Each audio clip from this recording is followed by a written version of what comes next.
What is this your honour? Rape attempt తీర్పుపై అన్ని వర్గాల నుంచి వ్యతిరేకత. అలహాబాద్ హైకోర్టు జడ్జి ఇచ్చిన జడ్జిమెంట్ సమాజానికి తప్పుడు సందేశం ఇస్తుందని ఆందోళన. సుప్రీంకోర్టు కలగజేసుకోవాలని డిమాండ్. అది తప్పుడు తీర్పు. కేంద్ర మంత్రి అన్నపూర్ణాదేవి. ఇగో జడ్జి తప్పుడు తీర్పు ఇచ్చిందట. జడ్జి ఇంట్లో గుట్టలుగా నోట్ల కట్టలు. కలకలం రేపుతున్న Delhi high court judge justice Yashwant Varma వ్యవహారం. Collegium serious. అలహాబాద్ హైకోర్టుకు ట్రాన్స్ఫర్. మా కోర్టు ఏమన్నా చెత్తబుట్టనా అంటూ అక్కడ లాయర్లు ఆందోళన వ్యక్తం చేస్తా ఉన్నారట. ఒకసారి 9వ పేజీకి పోవాలి మనం.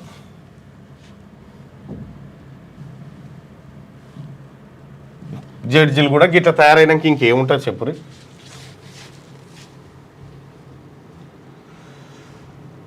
ఇంకో జడ్జి ఇంట్లో గుట్టలుగా నోట్ల కట్టలు. కలకలం రేపుతున్న ఢిల్లీ జడ్జి వ్యవహారం. సస్పెండ్ చేసి బదిలీపై పంపిన సుప్రీంకోర్టు కొలీజియం. బదిలీ ఒకటే సరిపోదని సర్వత్రా విమర్శలు. ఢిల్లీ హైకోర్టు జస్టిస్ యశ్వంత్ వర్మ ఇంట్లో గుట్టలుగా నోట్ల కట్టలు బయటపడడం దేశవ్యాప్తంగా సంచలనం సృష్టించింది. ఢిల్లీలోని ఆయన నివాసంలో ఈ నెల 14న అగ్ని ప్రమాదం జరిగింది. మంటలు ఆర్పేందుకు వెళ్లిన ఫైర్ సిబ్బంది ఈ నోట్ల కట్టలను గుర్తించి ఉన్నతాధికారులకు సమాచారం అందించగా వారు ఘటనా స్థలానికి వెళ్లి పరిశీలించారు. అదంతా లెక్కల్లో చూపని నగదుగా గుర్తించి సీజ్ చేశారు. ఈ విషయంపై సీజీఐ జస్టిస్ సంజీవ్ ఖన్నా ఆగ్రహం వ్యక్తం చేశారు. కొలీజియం మీటింగ్ ఏర్పాటు చేసి యశ్వంత్ వర్మను అలహాబాద్ హైకోర్టుకు బదిలీ చేయాలని నిర్ణయించారు. దీంతో పాటు జస్టిస్ యశ్వంత్ వర్మను సస్పెండ్ చేశారు. తీవ్రంగా పరిగణించిన కొలీజియం యశ్వంత్ వర్మ వ్యవహారాన్ని 5 సభ్యులతో కూడిన కొలీజియం తీవ్రంగా పరిగణించింది. కేవలం ఆయన్ను ట్రాన్స్ఫర్ చేస్తే న్యాయశాఖ ఇమేజ్ తిరిగి రాదని అభిప్రాయపడింది. యశ్వంత్ వర్మను రాజీనామా చేయాలని కోరడమో లేక అంతర్గత విచారణ చేపట్టడమో చేయాలని కొందరు కోరారు. కాగా యశ్వంత్ వర్మ ఇంతకుముందుకు అలహాబాద్ హైకోర్టు నుంచే బదిలీపై ఢిల్లీ హైకోర్టుకు వచ్చారు. ప్రస్తుతం ఆయన సేల్స్ ట్యాక్స్, జీఎస్టీ కంపెనీ ఇతర అప్పీల్ను సంబంధించిన కేసులను పరిష్కరించే డివిజన్ బెంచ్కు నాయకత్వం వహిస్తా ఉన్నట. ఇగో జడ్జే గిట్లా లంచావతారం ఎత్తి లక్షలు కోట్ల రూపాయలు ఇంట్లో పెట్టుకుంటే ఇల్లు తలగబడితే ఫైర్ ఇంజన్ పోతే మొత్తం నోట్ల కట్టలు ఉన్నాయి. ఈయనను ఆడికి అలహాబాద్ కోర్టుకు ట్రాన్స్ఫర్ చేస్తే యశ్వంత్ వర్మను అలహాబాద్ హైకోర్టుకు బదిలీపై పంపాలన్న నిర్ణయాన్ని అక్కడి బార్ అసోసియేషన్ తిరస్కరించింది. తమ కోర్టు ఏమైనా చెత్తబుట్టనా అని ప్రశ్నించింది.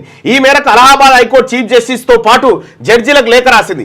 భారీ మొత్తంలో నోట్ల కట్టలు దొరికిన తర్వాత కూడా వర్మను బదిలీ చేయడంపై తాము ఆశ్చర్యానికి గురయ్యామని తెలిపింది. కాగా యశ్వంత్ వర్మ వ్యవహారంపై సర్క్యులేట్ అవుతున్న పుకార్లను నమ్మొద్దని సుప్రీంకోర్టు కోరింది. ఈ అంశంపై అంతర్గత దర్యాప్తు జరుగుతున్నదని వెల్లడించింది. బదిలీకి దర్యాప్తులకు మధ్య సంబంధం లేదని తెలిపింది. కాగా ఈ అంశాన్ని శుక్రవారం రాజ్యసభలో ప్రతిపక్ష నేతలు లేవనెత్తారు. ఈ అంశంపై నిర్మాణాత్మక చర్చ నిర్వహించేందుకు యంత్రాంగాన్ని ఏర్పాటు చేస్తామని చైర్మన్ జగదీష్ ధన్ఖడ్ తెలిపారు.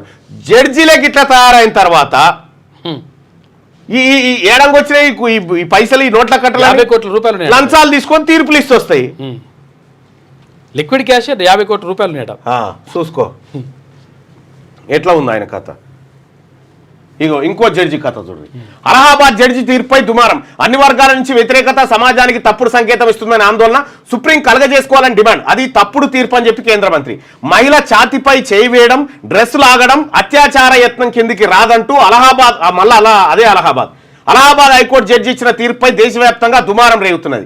దీనిపై పెద్ద ఎత్తున చర్చ జరుగుతున్నది. ఇలాంటి తీర్పులు సమాజంలోకి తప్పుడు సంకేతాలు పంపుతాయంటూ ఆందోళన వ్యక్తం అవుతున్నది. ఈ విషయంలో సుప్రీంకోర్టు కలగజేసుకోవాలని అన్ని వర్గాల నుంచి డిమాండ్ వస్తున్నది. ఇది మహిళల హక్కులు, లైంగిక హింసకు సంబంధించిన చట్టాలపై మరోసారి చర్చకు దారితీసింది. దేశంలో ఇప్పటికీ మహిళలను చిన్నచూపు చూస్తున్నారని, నిర్లక్ష్యంగా వ్యవహరిస్తున్నారని ఆందోళన వ్యక్తమవుతుంది.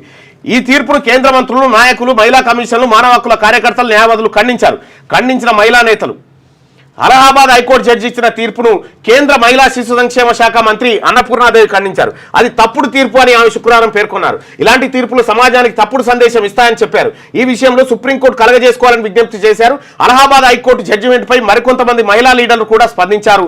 ఈ తీర్పు తనను షాక్ కు గురిచేసిందని ఆప్ ఎంపీ, ఢిల్లీ మహిళా కమిషన్ మాజీ చీఫ్ స్వాతి మాలివాల్ అన్నారు.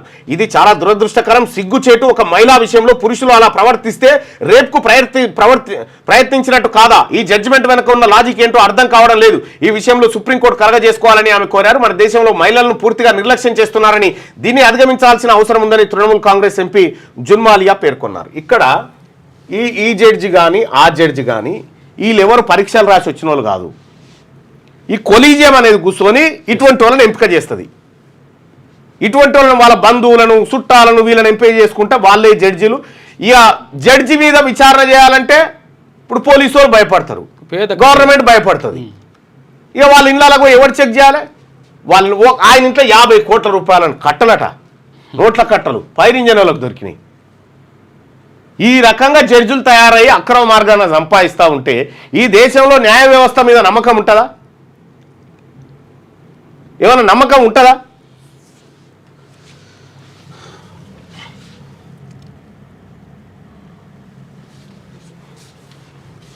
ఇది హరీష్ పద్ధతిగా మాట్లాడాలి.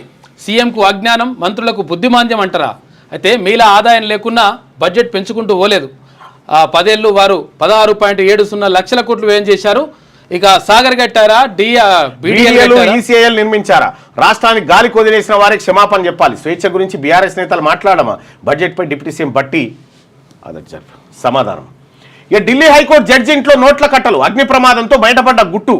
హోలీ నాడు జస్టిస్ యశ్వంత్ వర్మ బంగ్లాలో అగ్ని ప్రమాదం. ఆర్పడానికి వెళ్లిన అగ్నిమాపక సిబ్బంది అక్కడ వారికి ఓ గదిలో కనిపించిన డబ్బు కట్టలు. ఈ నెల 14న ఘటన జరిగితే 21న వెలుగులోకి. రూపాయలు 15 నుంచి 50 కోట్ల దాకా ఉంటుందంటూ కథనాలు. ప్రభుత్వ వర్గాల ద్వారా సీజీఐకి సమాచారం. ఆయన నేతృత్వంలో సమావేశమైన కొలీజియం జస్టిస్ వర్మ బదిలీకి వీళ్ళని తొలగించాలంటే మళ్ళీ అంత ఈజీ కాదు. అవును, పార్లమెంట్ లో అభిశంసన పెట్టాలి, వీళ్ళని తీర్మానం పెట్టాలి, రాష్ట్రపతి ఆమోదించాలి. పెద్ద కథ ఉంటుంది. జస్టిస్ వర్మ బదిలీకి ఆ భేటీలో ఏకగ్రీవ ప్రతిపాదన. అలహాబాద్ హైకోర్టు న్యాయవాదుల అభ్యంతరం. తమ హైకోర్టు ఏమైనా చెత్తబుట్ట అని ఆగ్రహం.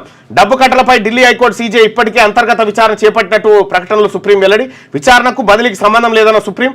జడ్జి ఇంట్లో డబ్బే దొరకలేదని చెప్పి ఢిల్లీ ఫైర్ సర్వీసెస్ డీజీ చెప్తా ఉన్నట్టు.